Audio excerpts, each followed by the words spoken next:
जिउआव सिरि मोननानै थायोब्ला आरो जिउआवहाय थेनथ'नाय समनिफ्राय माबादि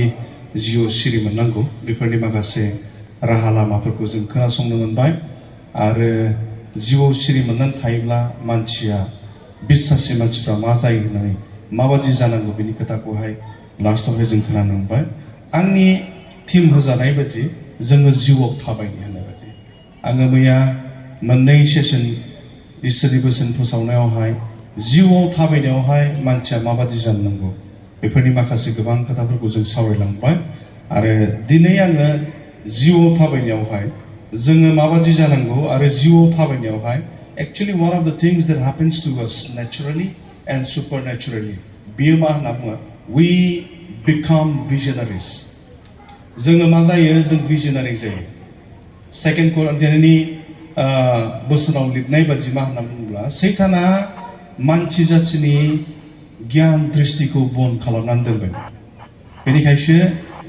मा जायो मानसिया आङो फार्स्ट सारमोनाव बुंनाय बादि we see but we don't recognize जों नुयो सिनायनो हाया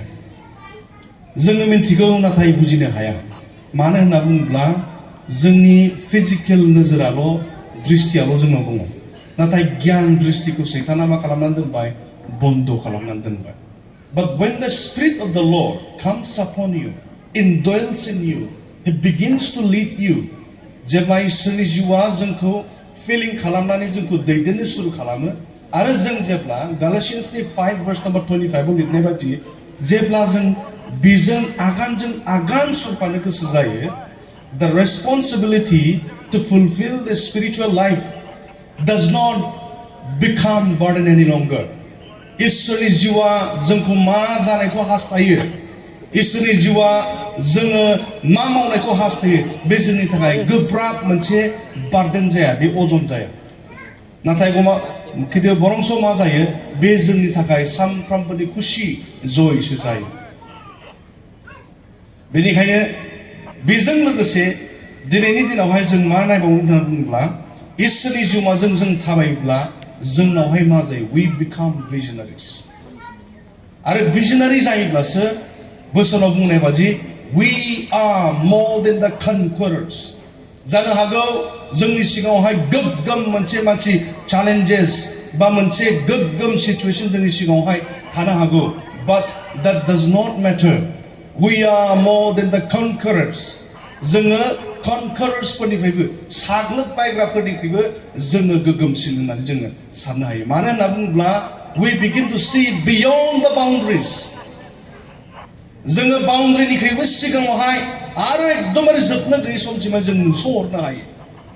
बेबादि अबस्थाया बेबादि गोहोआ आरो बेबादि बोलोआ आत्मिक शक्तिया जोंनाव फैयो बेनिखायनो दिनैनि दिनावहाय जोङो माखासे स्पिरिचुअल लेन्डस्केपनिफ्राय दानि समावहाय जों माबादि जानांगौ जों बोरैहाय जोंनि बोथोरखौहाय जोङो नोजोर होनानै थानांगौ बेनि सोमोन्दै आत्मिक जिबना जोंनाव थायोब्ला जिउजों जों थाबायोब्ला जोंनि जिबनावहाय इसोरा माबादि गोहो होयो जिसु ख्रिस्टआ जेब्ला बे संसाराव फैदोंमोन बा जिसुनि सिगाङावहाय जेब्ला प्रफेट्सफोर फैदोंमोन बे प्रफेटफ्रा सामान्य नों आरो आं बादि मानसिमोन सैमुएलमोन बादि मानसि उन्दै गथ' इसोरा डाइरेक्ट रायलायनानै बेखौ लिंदों And when he started responding to the calling of God, he became an extraordinary person. Extraordinary means साननाय हनाया completely dimension change जाबाय. Perspective became changed. मानसिया माबादि नायो बेनिख्रुइ गुबुन बिनि नोजोराहाय गुबुन जाबाय. बिनि साननाय हनाया गुबुन जाबाय. मानो होनना बुङोब्ला बियो जोंनि बर'नि नोजोरजों नायला बेखौ आङो बेखौ इसोरनि नोजोरजों नायनो सुरु खालामबाय. आङोबा आसाम मानसिफोरनि कालचारेल लेन्डस्केपनिफ्राय आं बेखौ नोजोर होलिया आंनि कालचार आरो ट्रेडिशननिफ्राय आं बेखौ नायला नाथाय इसोरनि रायजोनि कालचारनिफ्राय बिनि लेन्डस्केपजों नोजोर होनो सुरु बिनिखायसो गोबांथार समावहाय मा खालामदों प्रफेट्सफ्रा दानि समावहाय मा जागासिनो गावसिनि समावहाय बिनि सायावहाय लोब्बा लानानै गोबां खोथा बुंदों जाय खोथाफ्रा माने गोबां मानसिफोरनि थाखाय रिलेभेन्ट नङामोन नाथाय जाया बुंदों बे इसोरनि पार्सपेक्टिभनिफ्राय बे बुंनायलाय बियो मा जादों जाफुंदोंबो मानसिफ्रा फोथायाब्लाबो बेनिखायनो दिनैनि समावहाय जोङो मा जाबोगासिनो जोङो बबे समाव गसंनानै दङ बेखौ सिनायनो हानाया जोंनि लागै जोबोद दरखारि जोङो जिउजों दानि मुगायाव थाबायनोब्ला जों बबे मुगायाव दङ बेखौ जों सिनायनाया जोंनि लागै जोबोद इम्पर्टेन्ट। फै जों खौरां लायिनि इसोरखौ प्रार्थना खालामनो थाखाय जोबोद माने गोसोआव बाथ्रा बुंगासिनो। Heavenly Father, we thank you, Lord Jesus, for this wonderful time, for this wonderful morning. बे बोरगोनां दिनखौ जोंनि लागै नोङो होनायनि थाखाय आफासो नोंखौ जोङो हाजासे बाख्नायो। दिनै बे समावहाय as we dive into your word of God, Father, may your illumination, may the presence of the Holy Spirit be amongst us, Lord Father. नोंसो जोंखौ दैदेनदो जोंनि जिउआव आरो जोंनि गियानावहाय नोंसो बाथ्रा बुंदो आरो नोंनि जोबनो गैयै गोथां जिउनि आफासो हालेलुया बे लाइटआ जोंनि जिबनाव फैथोंसै जाहाथे जों नोंनि बोसोनखौ थरनो बुजिनानै नोंजों थाबायनो हानायनि बायदि बोरखौ जोङो हो जिसुनि मुङै जाथोंसै आमेन आमेन। जेब्ला जिसु ख्रिस्टआबो जिउजों दैदेनजादोंमोन आं मैया मोनसे खोथा बुंदों जेब्ला बे जिउजों दैदेनजादोंमोन the impact was patient for the reading, patient for gospelization and patient for prayer. सानफ्रामबो इसोरनि प्रेजेन्सआवहाय समय बिथायनो थाखाय बे फैदों। बेजों लोगोसे मा जादों जिसुनि बुंनाय मोनफ्रोमबो बाथ्रा बिनि आखल बिनि मावनाय बियन्ड द इमेजिनेबल मानसिनि इमेजिनेशननि गोजौआव बे मा मावदों बिनि मावनाया आसरित जायखौ जों इम्पसिबल होनना बुङो। जेब्ला जिउआव बे दैदेनजादोंमोन इन्टेलेक्चुअल केपासिटिजोंहाय दैदेनजानाय मानसि हाइलि लिटारेट पिपल। आं मैया मोनसे बाथ्रा बुंदों being literate and being educated are always different. Educated people will teach and make their students understand. जाय मानसिया एजुकेटेड मास्टार बियो गावनि स्टुडेन्टफोरखौ फोरोंगोन आरो बिसोरखौ बुजिनो थाखाय क्षमता गावनि स्टुडेन्टखौ साफा-साफानि केपासिटिखौ बे मिन्थिगौ बबे स्टुडेन्टनि केपासिटिया मा लेभेल। जानो हागौ आंनि गलआ same, my goal will remain the same, but the teaching level will be different. बेनिखायनो जेब्ला एजुकेटेड मास्टारा फोरोङोना बे एजुकेटेड मास्टारनि फोरोंनायखौ गथ'फ्रा थन्न गोसोआव थायो आरो बुजिनो हायो। नों जाय मानसिया लिटारेट मास्टार डिग्री हल्डार दङ अबेबा मोनसे मोजां इउनिभारसिटियाव फरायदों 4 घन्टा फोरोंथों मिनिमाम मोनसेबो हाबा he is just O literate गावनि लेभेलाव फोरोंनो लुगैगोन बियो गाव एमए फोजोबना फैबाय बा एमकम फोजोबना एमएससी फोजोबना फैबाय एमएससी लेभेलावहाय बे प्राइमारिनि स्टुडेन्टफोरखौ मिडल क्लासनि मिडल माबानिफ्राय मा होनगोन मिडल स्कुलनिफ्राय गथ'फोरखौहाय एमएससी लेभेलाव फोरोंबा बे गथ'फ्रा बुजिगोन जानो गाधानो मोसौनो गोबोरखिनो बायदि होनना रायगोन। That's a difference. जिसु ख्रिस्ट जेब्ला जिउजों दैदेनजादोंमोन आरो जिउआव बे थाबायदोंमोन बेयो मा खालामदों जेरुसालेमावहाय हाइलि क्वालिफाइड जिउनि मानसिफ्राहाय जेरुसालेमाव थायोमोन हाइलि एजुकेटेड पिपल सबसे धनी मानसिफोर रमान साम्राज्यनि आन्दारावहाय प्रथम अट'नमास काउन्सिल जिहुदिफोरनि अट'नमास काउन्सिल मानोना जिहुदिफ्रा रमान्सफोरनि आन्दाराव थानो गोसो गैयामोन बेनिखायनो डेम'क्रेटिक सिस्टेमखौ बिसोर इन्ट्रडिउस खालामनायलाय बिसोर डेम'क्रेटिक पलिसिजों मा खालामबाय जिहुदिफोरनोहाय मोनसे काउन्सिल बानायना होदों जुदिया एरियाखौहाय फिसा मोनसे एरियाखौहाय गावनो नोंसोर एडमिनिस्ट्रेट खालाम नाथाय सल्जारा जोंनि जागोन नोंसोरबो खालाम नोंसोरबो सल्जार दोन रमान सल्जाराव सोनानै ला आरो नोंसोरनि जिहुदि सल्जारफोरखौ नोंसोरनो बाहाय we will do the funding जेरुसालेमखौबो लुखां जेबो नङा but you should remain under the Roman government रमान गभर्नमेन्टनि आन्दारावहाय था नोंसोरो मा खालामनाङा नोंसोर उदांस्रि बिनो नाङा खिन्थु जोंनि आन्दाराव था बेबायदि जानायलाय जेरुसालेमाव थानाय जिहुदिफ्रा बिराद धोनि बहुद धोनि ओरैबायदि फैसा दङ गालिलीखौ सेस बायनानै लाजोब्बाय आरो गालिलीयाव थानाय मानसिफ्रा जोबोद दुखिया हावरिया जोंनि बर'आव होनो दा आं बे सोदोबखौ बुंनो गोसो गैया गरिबजों गुन्द्रा लगायफायो गरिबा गुन्द्राया बबेनिफ्राय फैखो गारगौ आं बे खोथाखौ एकदम खोनासंनो बोरैबा मोनो अब्लाबो बुंनांगौ जायो बुजिनो थाखाय एकदम बयनिख्रुइबो गैयै बेनिखायसो 85% of the miracles signs and wonders that are recorded in the gospels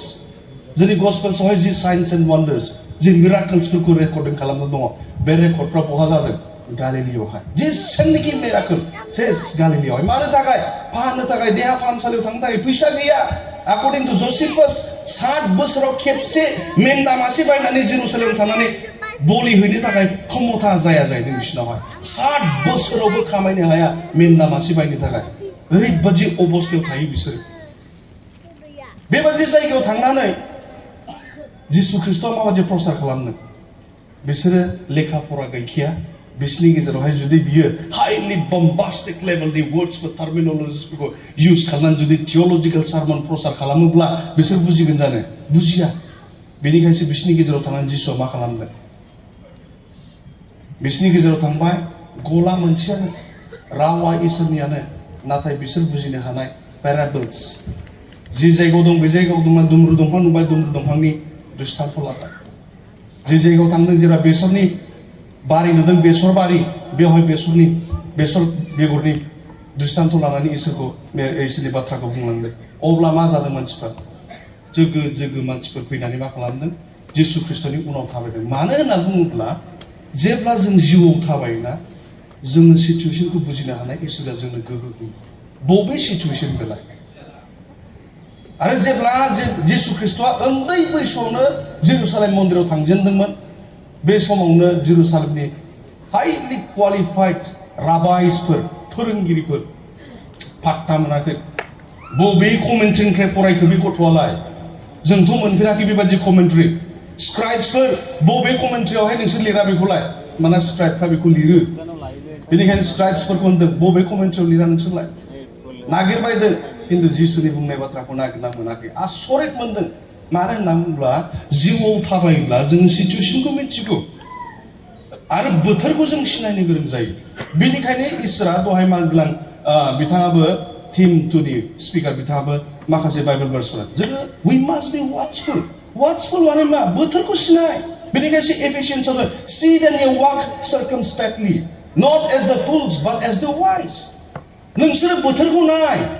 बोथोरखौ नायनानै उन सिगां आगदा आखि नाय गोजौ गाहाय नाय आरो मोजाङै जिउजों थाबाय मानोना बोथोरा मा जाबाय गाज्रि जाबाय बोथोरा मोजां नंलिया माने माथ्र' मा बिश्वासि मानसिखौहाय ड्राफ्ट अवे खालामनो थाखाय बिश्वासनिफ्राय गोजानाव लांनो थाखाय गोबांथार नंखाय प्रसारक आरो बायदिसिना सिस्टेमा सफैगासिनो बे बाथ्राखौहाय बुंनाय जादों बेनिखायनो बिश्वासि नोंथांमोन 21st सेन्चुरि जोंनि लागै जोबोद बिश्वासनि लागै बिश्वासि मानसिनि थाखाय जाय मानसिया ख्रिस्टनियाव बिश्वास खालामो ख्रिस्टनि जारै बासायजानायखौ मोनगोन जाय मानसिया ख्रिस्टनि जारै आङो थैयोब्लाबो आं सिखांफिनगोन जाय मानसिया बेखौ फोथायो जाय मानसिया ख्रिस्टनियाव आंनि देहानि बेरामफ्रा हामजानायखौ मोनो जाय मानसिया बेखौ फोथायो बेनि थाखाय जोंनि दानि मुगाया जोबोद च्यालेन्जिं बोसोरनै बोसोरथामनि गेजेरावनो मा जालांगोन मिथिया नोंथांमोननि गेजेरावहाय जायफ्रा आंनि आर्टिकेलखौ फरायो आं बड'लेण्डआवहाय मोननैसो जर्नेलावहाय मोननैसो मेगाजिनावहाय आं आर्टिकेल हरबाय थायो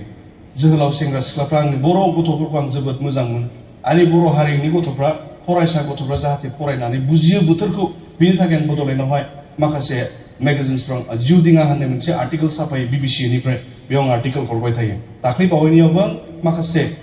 जि दानि मुगाखौ लानानै जों बिब्लिकेल लेन्डस्केपजों बा जि साइन्टिफिक डेभेलपमेन्ट बेखौ टेक्न'लजि मडार्न टेक्न'लजिफोरखौ जोङो science and technology G development जादों बेखौ जोङो बिब्लिकेल पार्सपेक्टिभनिफ्राय प्रफेटिकेल पार्सपेक्टिभनिफ्राय बोरैबादि बुजिनांगौ बेनि माखासे आं आर्टिकेल लिरना हरबाय थायो दिनै बेनिखायनो जोङो दानि समावहाय जोङो मा जानांगौ जिसुनि समावहाय जिसुआ बोथोरखौ सिनायदों बोथोर बादि खामानि मावदों बियो जोनोम जानाय लोगो लोगो प्रसार खालामाखै